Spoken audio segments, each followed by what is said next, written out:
오늘 말씀의 제목은 알아주심입니다. 알아주심.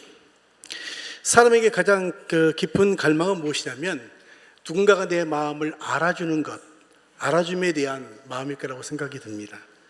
그래서 우리가 이 팬데믹 시절에 전 세계에서 가장 많은 검색을 한 성경 구절이 무엇인가를 보았더니 우리가 잘 아는 이사야 42장 10절의 말씀입니다. 두려워하지 말라, 내가 너와 함께 함이니라. 사람들이 두려울 때 누군가가 정말 나를 알아주고 나와 함께 해주기를 원하는 마음에서 사람들이 더 많이 아마 이 말씀을 본 것 같습니다. 사람 위기 속에서 정말 하나님이 나와 함께 계시는가, 또 내가 정말 이 어려움에 처해 있는 환경을 주님께서 아시는가, 많은 사람들은 그렇게 기도하고 또 원합니다. 근데 여러분, 중요한 건 무엇이냐면 하나님이 오늘 여러분을 아시고 또 여러분을 인정하고 계신다는 말씀이 오늘 본문의 말씀입니다. 그래서 사람에게는 누구나 인정받기 원하는 것 같아요. 이제 우리는 부부 가정생활을 하니까 이 부부 상담하다 보면 보통 우리가 제일 많이 힘들어하는 것은 소통이 안 되는 거죠. 대화가 안 되는 겁니다. 근데 아내에게 이 상담 과정 중에 정말 당신 힘들었구나 라는 그 한마디에 의해서 아내가 눈물을 흘리는 거 보면서 저 한마디만 했으면 참 좋았을 텐데, 그런 마음을 갖게 됩니다. 근데 가장 중요한 건 무엇이냐면 누군가 내 마음을 알아주고 누군가 나를 위로해 줄 수 있다는 사실을 안다면 우리는 어떤 어려움도 이겨낼 수 있다고 이야기하죠. 그래서 시편에 우리 이 말씀을 보면 정말 하나님은 우리의 모든 것을 알고 계신다, 또 알아주신다는 것이 가장 중요한 말씀입니다. 그래서 이 139편은 이 다윗이 쉽게 말하면 말년에 쓴 이 성경입니다. 그래서 이 시편 139편을 하나의 별명이 있는데 그것은 무엇이냐면 이 시편의 왕관이라는 표현을 씁니다. 그만큼 시편 중에서도 정말로 사람들에게 위로를 주고 의미를 발견하는 그런 책이라고 이야기하는 것이죠. 그래서 오늘 말씀을 보면 세 가지입니다. 첫째는 하나님은 전지하시다, 모든 것을 알고 계신다. 두 번째는 전능하시다, 모든 것을 하실 수 있는 하나님이다. 세 번째는 편재하신다. 이 편재가 무엇이냐면 하나님은 어느 곳에도 우리와 함께 계신다. 이 세 가지가 가장 중요한 주제가 되어지는 것이죠. 그래서 오늘 139편은 우리 가운데 첫 번째 이렇게 말씀하십니다. 첫 번째는 하나님을 나를 완전히 아신다 라고 성경은 말씀하고 계신 것이죠. 오늘 말씀을 1절부터 4절까지 한번 말씀 한번 같이 읽겠습니다. 시작. 여호와여, 주께서 나를 살펴보셨으므로 나를 아시나이다. 주께서 내가 앉고 일어서심을 아시고 멀리서도 나의 생각을 밝히 아시오며 나의 모든 길과 내가 눕는 것을 살펴보셨으므로 나의 모든 행위를 익히 아시오니 여호와여, 내 혀의 말을 알지 못하시는 것이 하나도 없으시니이다. 아멘. 오늘 첫 번째 이렇게 말씀하십니다. 1절에 보면 여호와여, 주께서 나를 살펴보심으로 나를 아셨다, 이렇게 성경은 말씀하십니다. 여기 살펴봤다는 표현을 원어로 보면 우리가 그냥 이렇게 대충 본다는 것이 아니라 연구하다, 아니면 깊이 탐구하다, 이런 내용이 담겨져 있습니다. 하나님 우리를 그냥 네가 아프구나, 네가 정말 힘들구나, 이 정도가 아니라 얼마나 아프고 얼마나 힘든지를 그분은 깊이 보고 알고 공감하고 계신다라는 말씀이죠. 특별히 보면 우리가 앉고 일어섬이라는 이 표현이 나오는데 이것은 쉽게 말하면 우리 인생 전체를 표현한 것입니다. 여기 앉고라는 표현은 평안할 때를 의미하고요, 일어설 때는 우리가 환난 중에 있을 때, 어려움이 있을 때를 표현하는 말씀이 이 말씀입니다. 근데 하나님은 얼마나 우리에 대한 생각이 온전하신가를 보면 마태복음 10장 30절에 보면 이런 말씀이 있습니다. 머리털까지 세신 바 되어진다. 하나님 우리에 대해서 얼마나 관심이 많고 우리를 알고 계시냐면 우리의 머리카락까지도 세고 계신다. 혹시 여러분의 머리카락이 몇 가닥 정도 되는지 아십니까? 몇 가닥 정도 될까요? 사람마다 다 다르겠지만 제가 궁금해서요, 요즘 AI에 물어봤습니다. 챗GPT가 뭐라고 이야기하냐면 보통 우리의 머리카락은 평균적으로 10만에서 15만 정도의 가닥이 있다, 이렇게 이야기하고 있어요. 오늘도 몇 개 빠졌으니까 조금 더 달라질 수 있겠죠. 어쨌든 우리의 머리카락까지 세는 것은 우리는 스스로도 알지 못하지만 하나님은 우리의 머리카락까지 세실 정도로 세심하게 우리에 대한 관심과 우리에 대한 모든 것을 알고 계신다, 이렇게 성경은 말씀하고 있는 것이죠. 그래서 오늘 사절에 보면 이런 말씀이 있습니다. 여호와여 내 혀의 말을 알지 못하는 것이 하나도 없으시니이다. 여러분 중요한 건 우리가 기도할 때 우리가 기도하는 것 모든 것을 우리가 말로 다 할 수 없을 때에도 하나님은 우리의 기도를 들으시고 우리가 무엇을 간구하시는지를 그분은 아신다는 거예요. 저는 이 안다는 표현이 얼마나 유효가 되는지 몰라요. 세상이 나를 다 몰라줘도 나를 오해하고 또 내가 정말 어려운 가운데 있어도 하나님은 나의 진정성을 아시고 나와 함께 하실 뿐만 아니라 너의 모든 고통과 마음을 안다라는 거예요. 그래서 저는 성경에 정말 수많은 말씀이 있지만 저는 이 안다는 표현이 너무너무 위로가 돼요. 하나님 아시구나. 내가 이 고통 가운데 있는 걸 아시고 내가 환난 가운데 있는 것을 그분은 아시구나. 사람은 몰라줘도 하나님이 아신다고 성경은 말씀하고 있는 것이죠. 그래서 우리가 잘 아는 것처럼 한나의 기도를 아시죠? 한나는 정말로 간절함으로 그 기도합니다. 여러분 우리가 기도할 때 보면 어떤 때는 너무너무 기가 막히면 어때요? 말이 안 나올 때가 있잖아요. 말이 안 나올 때가 있어요. 말로 안 될 때가 있어요. 우리 사무엘상 1장 13절과 15절 한나의 상태라고 여기 말씀하십니다. 천천히 읽겠습니다. 시작. 한나가 속으로 말하며 입술만 움직이고 음성은 들리지 아니하므로 엘리는 그가 취한 줄로 생각한지라. 엘리가 그에게 이르되 내가 어찌하여 취하여 있겠느냐 포도주를 끊으라 하니 한나가 대답하여 이르되 내 주여 그렇지 아니하나이다. 나는 마음이 슬픈 여자라 포도주나 독주를 마신 것이 아니요 여호와 앞에 내 심정을 토한 것뿐이다. 이런 그가 얼마나 정말 하나님 앞에 간절히 기도했는지 말이 안 나올 정도로 너무 고통스러우니까. 근데 엘리가 가만히 보니까 술 취한 것 같아요. 왜? 너무너무 중얼거리니까. 그래서 뭐라고 말합니까? 네가 이제는 포도주나 독주를 끊으라. 그때 하나는 뭐라고 말합니까? 아닙니다. 저는 술을 마신 것이 아니죠. 여호와 앞에 내 심정을 토한 것뿐입니다. 라는 말을 해요. 여러분 정말 기가 막힐 때 우리가 정말 말이 안 될 때 그때도 하나님은 아시는 줄로 믿습니다. 그래서 기도하다 보면 어떤 때는요 말이 안 나오면 그냥 한숨만 쉴 때 있어요. 근데 여러분 한숨만 쉬어도 그분이 아실까요? 모르실까요? 아세요. 그래 네가 한숨에 무엇을 말하고 싶은지 그분은 아신다는 거예요. 그래서 우리가 기도할 수 있는 것은 무엇입니까? 나의 모든 것을 주님께 맡기고 기도하면 나의 정말 그 숨소리까지도 나의 신음까지도 무엇을 내가 하나님께 원하시는지를 그분이 아시고 그분이 우리를 공감해 주신다는 것입니다. 정말 우리가 힘들 때는요 하나님 앞에 기도할 때 아무것도 기도할 수 없을 때가 있어요. 제가 캐나다에서 이민 목회할 때 참 어려움이 있었어요. 그때 참 하나님 앞에 기도할 수밖에 없었습니다. 처음에는 억울하고 처음에는 힘들다가 나중에 보면 어떻게 됩니까? 이제 기도할 수밖에 없구나. 사실 우리가 기도부터 해야 되는데 우리가 하다 보면 제일 마지막에 하게 되는 게 하나님 앞에 나가는 기도인 것 같아요. 이제는 내가 내 힘으로 더 이상 할 수 없기 때문에. 근데 기도하는데 새벽에 하나님이 이렇게 말씀하세요. 내가 너를 안다. 내가 너를 안다. I know you. 여러분 근데 그 한마디를 딱 듣는 순간이요 내가 그동안 내 안에 있었던 모든 근심과 걱정과 이것들이 한순간에 사라지더라고요. 누가 안다고요? 하나님이 아신다는 거예요. 사람이 알아줘도 감사할 일인데 하나님이 아신다는 거예요. 여러분 하나님이 아시고 알아주시면 모든 것이 끝나는 줄로 믿습니다. 왜? 사람이 나를 오해하고 사람이 내게 힘들 수 있지만 그 모든 것을 주관하시는 분이 바로 나의 하나님이기 때문입니다. 그래서 예레미야 33장 3절 읽겠습니다. 시작. 너는 내게 부르짖으라. 내가 내게 응답하겠고 내가 알지 못하는 크고 비밀한 일을 내게 보이리라. 아멘. 너는 내게 부르짖으라.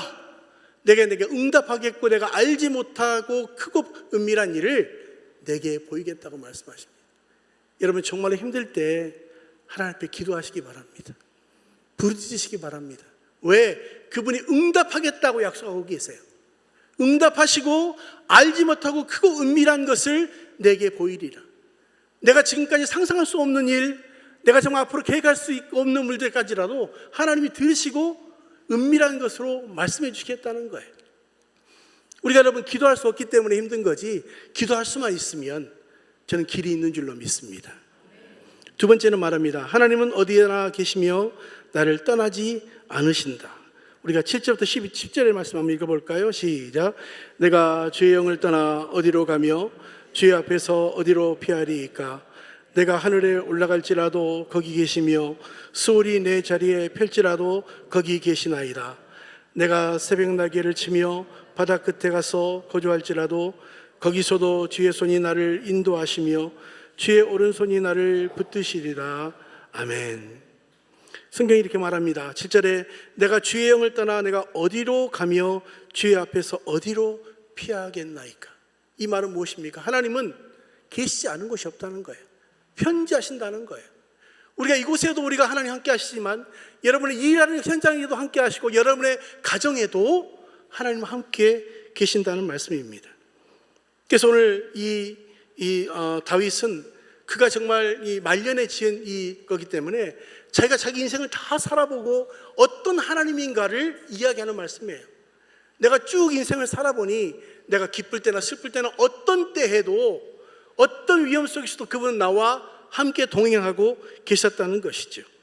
그래서 11절과 12절의 말씀을 보면 한번 읽어볼까요? 시작. 내가 혹시 말하기를 그게 없나요? 시작. 내가 혹시 말하기를 흑암이 반드시 나를 덮고 나를 두른 빛은 밤이 되리라 할지라도 주께서는 흑암이 숨기지 못하며 밤이 낮과 같이 비추었나이다. 주에게는 흑암과 빛이 같음이니이다. 우리가 어떤 흑암이 있을지라도 그분은 우리에게 빛이 되신다라고 성경은 말씀하고 있습니다. 그래서 우리가 잘 아는 시편 23편 4절의 말씀 한번 읽어보겠습니다. 시작. 내가 사망의 음침한 골짜기로 다닐지라도 해를 두려워하지 않을 것은 주께서 나와 함께 하심이라. 주의 지팡이와 막대기가 나를 안위하시나이다. 아멘. 여러분 시편의 23편의 말씀 너무나도 잘 알지만 저는 이 말씀이 우리에게 정말 위로가 된다고 봅니다. 내가 사망의 음침한 골짜기를 다닐지라도 해를 두려워하지 않을 것은 주께서 나와 함께 하심이라. 나와 함께 계셔서 그것이 음침한 골짜기를 할지라도 사망의 음침한 골짜기를 할지라도 내가 해받지 않을 것은 주님이 나와 함께 계시기 때문에 나와 함께 동행하시기 때문에 우리가 어려움도 이겨낼 수 있다. 그래서 주의 지팡이와 막대기가 나를 안위하시나이다. 여러분 지팡이는 무엇입니까? 양이 무엇인가 어떤 곳에 빠졌을 때 건질 수 있는 거예요. 이렇게 끝이 이렇게 움푹해서. 지팡이는 무엇입니까? 이 짐승들이 오면 그것을 물리칠 수 있는 것이 이 막대기입니다. 하나님이 우리의 삶을 지팡이와 막대기로 날마다 인도하고 계시는 줄로 믿습니다. 그래서 사실 여러분 우리가 이 자리에 오신 것이 놀라운 은혜 아닙니까? 우리가 한 주간 동안 얼마나 수많은 사건과 일이 많습니까? 그럼에도 불구하고 우리가 건강한 모습으로 주 앞에 나온 이 자체가 하나님의 전적인 은혜인 줄로 믿습니다. 우리 앞에 분에게 얘기합시다. 하나님의 은혜입니다. 다시 한번 하나님의 전적인 은혜입니다. 여러분 중요한 건 하나님이 어떤 환경에서도 함께 계십니다. 그리고 우리가 어떤 어려움이 있다는 사실을 그분은 아시고 인정하고 계신다고 이야기합니다. 어느 날 어떤 수도원에서 덕망이 높은 원장님이 있었습니다. 그런데 많은 제자 중에 유독 한 아이만 특별히 편애하는 것 같은 느낌이 들었어요. 근데 이 아이는 몸도 연약하고 나이도 어리고 뭔가 다른 애들보다 훨씬 떨어져 보이는 그런 아이였어요. 근데 제자들이 말합니다. 왜 그 원장님은 그 아이만 유독 그렇게 사랑하십니까? 우리에게도 또 동일하게 해주십시오. 그래, 그럼 너희에게 내가 시험을 하나 할게. 그리고 이 시험이 통과된 다음에 왜 내가 그 아이를 정말로 귀하게 하겠는지를 너희들이 알게 될 거야. 그리고 이렇게 말했습니다. 너희들 다 모여라. 그리고 새를 가져와서 다 하나씩 주었어요. 그리고 이렇게 말했습니다. 너희들 오늘 아침인데 저녁이 되기 전까지 이 새를 가지고 가서 아무도 보지 않는 곳에 가서 이 새를 죽여와라. 이렇게 말했어요. 그런데 신신당부하게 이렇게 말했습니다. 절대로 아무도 보지 않는 곳에서 죽여와라. 그리고 이제 저녁 시간이 다 됐습니다. 하나씩 돌아오기 시작하고 이제 이 손에는 죽은 새들을 다 들고 와요. 그리고 하나씩 놓기 시작합니다. 이제 그게 이 새들이 수북하게 쌓이기 시작합니다. 그런데 다른 애들은 다 왔는데 그 애만 안 오는 거예요. 근데 조금 있으니 그 애가 헐레벌떡 옵니다. 근데 보니까 이 아이의 손에 새는 죽어 있지 않는 거예요. 애들이 웃었습니다. 그 봐, 저 바보같이. 바보 같은 애기 때문에 그렇게 하는 거야. 근데 이 아이가 이렇게 말합니다. 왜 그 새가 아직도 죽이지 않고 손에 있니? 라고 말했을 때 이렇게 말했습니다. 원장님, 제가 아무리 사람들이 보지 않는 곳에 찾아가도, 으슥한 곳에 찾아가도 거기에 하나님은 보고 계셨어요. 그래서 내가 그 새를 죽일 수 없었어요. 그때 원장님이 쓱 웃으면서 이렇게 말합니다. 봐라, 내가 이 아이를 정말 사랑할 수밖에 없는 이유는 이 아이는 그런 삶을 살고 있는 것이지. 여러분, 우리가 사람이 아무리 보지 않는 곳에, 은밀한 곳에 있을지라도 하나님은 거기 계십니다. 하나님은 함께 계세요. 우리에서 어떤 환경에서도 하나님의 임재를 경험하는 삶이 너무 중요한 것 같아요. 그래서 창세기 28장 15절을 읽겠습니다. 시작. 내가 너와 함께 있어 내가 어디를 가든지 너를 지키며 너를 이끌어 이 땅에서 돌아오게 할지라. 내가 내게 허락한 것을 다 이루기까지 너를 떠나지 아니하리라 하시는. 내가 너와 함께 있어 내가 어디로 가든지 너를 지키며 너를 이끌어 이 땅에 돌아오게 하리라. 여러분, 이 말씀이 여러분의 말씀이 되시기를 바랍니다. 나와 함께 하시고 어디를 가든지 그분이 나를 이끌어서 하나님의 목적지에 이끄시는 삶을 산다고 이야기하는 것이죠. 여러분, 중요한 건 여러분이 어떤 순간에도 주님은 여러분과 함께 계십니다. 우리가 그분을 찾고 의지하고 기도하면 분명히 하나님은 우리의 삶에 임재하시고 역사하실 줄로 믿습니다. 세 번째는 하나님은 나를 계획하시고 디자인하신 창조자이시라고 하는 사실입니다. 오늘 우리가 그 뒷부분을 우리가 읽지 않았지만 13절에 보면 이렇게 말씀합니다. 주께서 내 내장을 지으시며 나의 모태에서 나를 만드셨나이다. 주께서 내 내장을 지으시며 나의 모태에서 나를 만드셨다는 거예요. 여러분, 우리가 태초부터 하나님이 우리를 계획하시고 지금까지 만드시고 인도하셨다는 사실을 말씀하시는 거죠. 여러분, 우리가 어떤 제품을 살면 여러분 제일 먼저 무엇을 봅니까? 어디서 만들었냐 보잖아요. 어디서 만들었나. 이래서 메이드 인 코리아 하면 우리가 좀 신뢰할 만하다 이렇게 생각하잖아요. 근데 여러분, 여러분에게는 보이지 않지만 메이드 인 뭐예요? God. 하나님이 여러분을 만드셨어요. 그 여러분을 어떻게 만드셨는가? 걸작품으로 만드셨다는 거예요. 하나님은 기이하게 신묘막측하게 우리를 만들었다. 여러분, 신묘막측이 아니고 막측입니다. 도저히 상상할 수 없을 정도로 그분은 우리를 묘하게 만드셨다는 거예요. 우리 다시 한번 옆에 분에게 격려합시다. 당신은 하나님의 작품이십니다. 여러분, 하나님의 작품이에요. 정말 하나님의 작품으로 우리를 만드셨다는 거예요. 그래서 우리는 서로를 더 존귀하게 여길 수밖에 없는 것은 무엇입니까? 나를 만드신 분이 누구? 하나님이라는 사실이에요. 나는 내 자신의 자존감을 가지고 존귀하게 여겨야 될 이유는 무엇입니까? 나를 하나님이 만드셨기 때문에. 다른 말로 이야기하면 나는 누구의 자녀? 하나님의 자녀. 그래서 우리가 때로는 어렵고 힘들 때에도 내 자신의 존재감, 내 자신의 자존감을 우리가 세울 수 있는 것은 무엇입니까? 바로 하나님을 통해서 나를 보기 때문에 라고 성경은 이야기하는 것이죠. 우리가 잘 아는 찬양이 하나 있습니다. 내 이름 아시죠? 라고 하는 찬양입니다. 가사를 한번 띄워주시면, 나를 지으신 주님 내 안에 계셔 처음부터 내 삶은 그의 손에 있었죠. 내 이름 아시죠? 내 모든 생각도 내 흐르는 눈물 그가 닦아주셨죠. 그는 내 아버지, 나는 그의 소유, 내가 어딜 가든지 날 떠나지 않네. 내 이름 아시죠? 내 모든 생각도 아바라 부를 때 그가 들으시죠. 저는 이 찬송이 참 의미가 있는 찬송이 뭐냐면, 하나님이 우리를 지으시고 우리를 아시고 나의 아버지가 되신다는 찬송입니다. 이 토미 워커라는 사람의 이 찬양 사역자가 작사 작곡을 했는데요. 최근에 이 곡에 의해서 책이 하나 나왔습니다. 어떤 책이냐면, 이 찬양을 통해서 은혜를 받고 하나님께서 어떻게 내 삶을 아시고 축복하셨는가에 대한 그런 책입니다.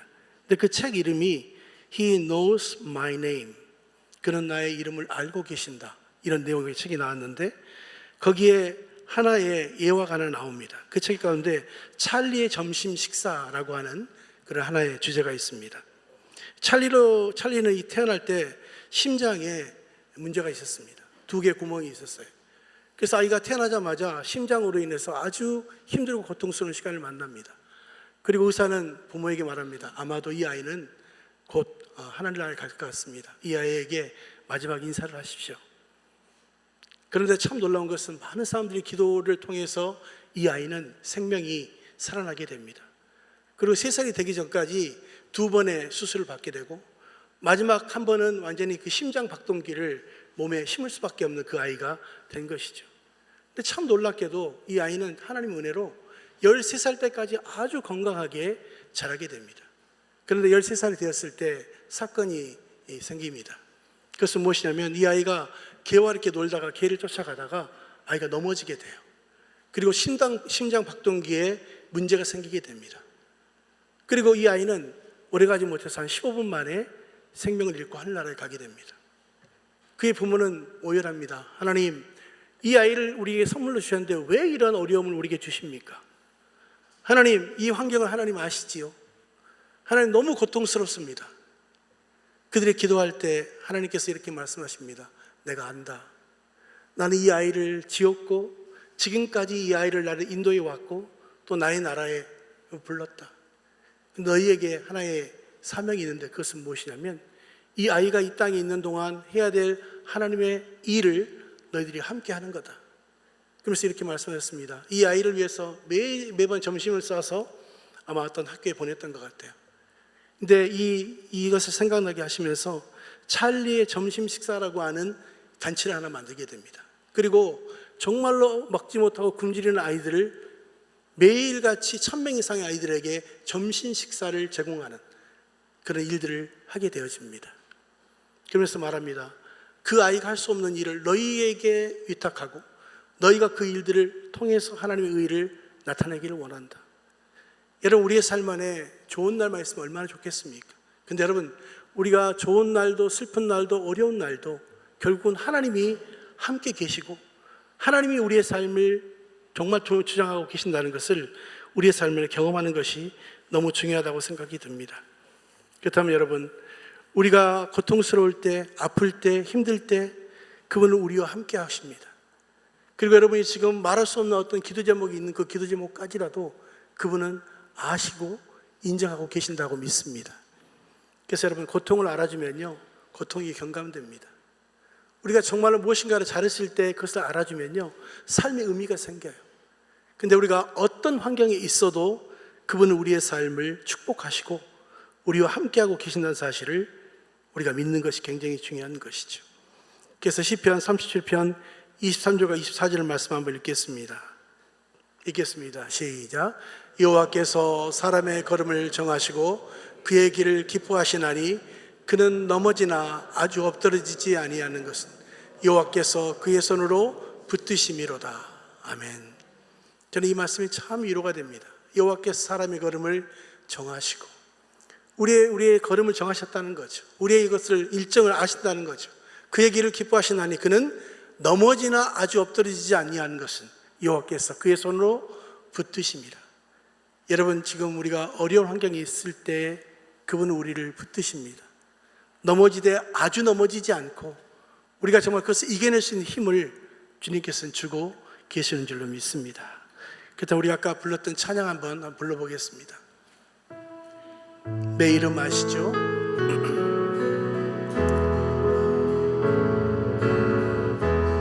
나를 지으신 주님 내 안에 계셔 처음부터 내 삶은 그의 손에 있었죠. 내 이름 아시죠? 내 이름 아시죠? 내 모든 생각도 내 흐르는 눈물 그가 닦아주셨죠. 그는 내 아버지, 그는 내 아버지, 난 그의 소유.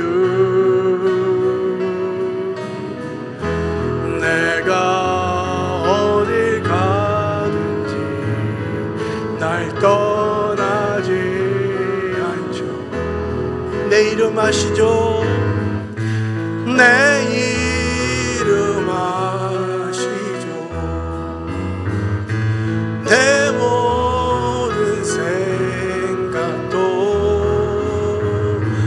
아바라 부를 때 그가 들은 한 번 더 합니다. 1절과 2절. 나를 지으신 주님 내 안에 계셔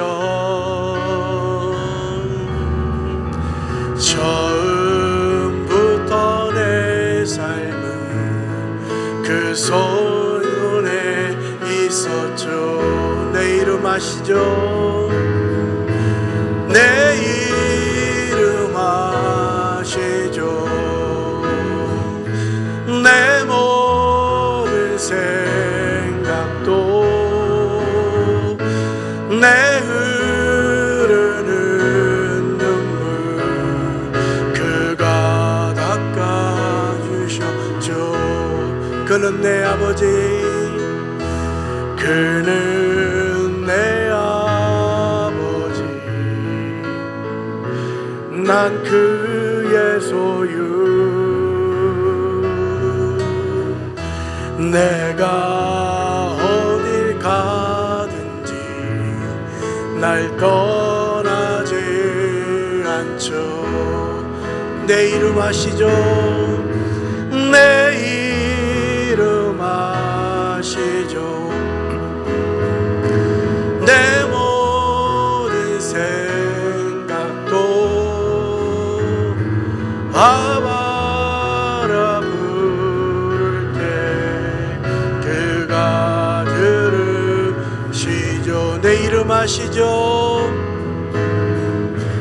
내 이름 아시죠? 내 모든 생각도 아바라 부를 때 그가 들으시죠. 이 시간 다 같이 기도하기 원합니다. 하나님은 우리를 아신다고 말씀하십니다. 내 이름을 아신다고 말씀하시고 내 마음의 슬픔을 아신다고 말씀하시고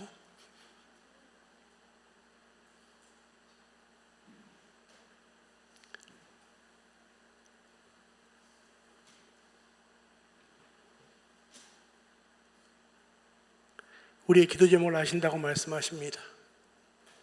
이 시간 다 같이 하나님 아시지요? 제 기도 제목 아시지요? 다 같이 한번 기도하기 원합니다. 기도합시다. 하나님 아버지, 참으로 감사를 드립니다.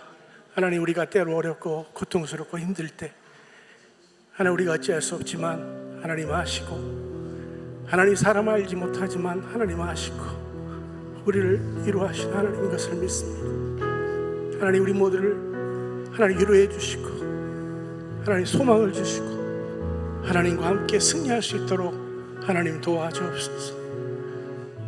우리의 외로운 마음도 아시고 우리의 고통도 아시고 우리의 질병도 아시고 우리의 환경도 아시는 주님, 하나님, 우리를 다시 한번 내가 너를 안다고 말씀하시고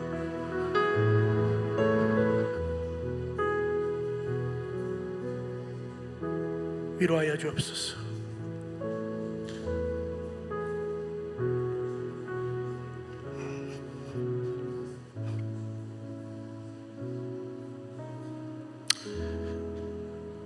하나님 감사합니다. 우리가 힘들고 어려울 때, 고통스러울 때, 사람을 알아주지 못할 때 하나님 아시고 내가 늘 아신다고 말씀하신 주님, 위로해 주시고 동행해 주시고 우리의 삶을 이끌어 주시옵소서. 예수 그리스도 이름으로 간절히 기도합니다. 아멘.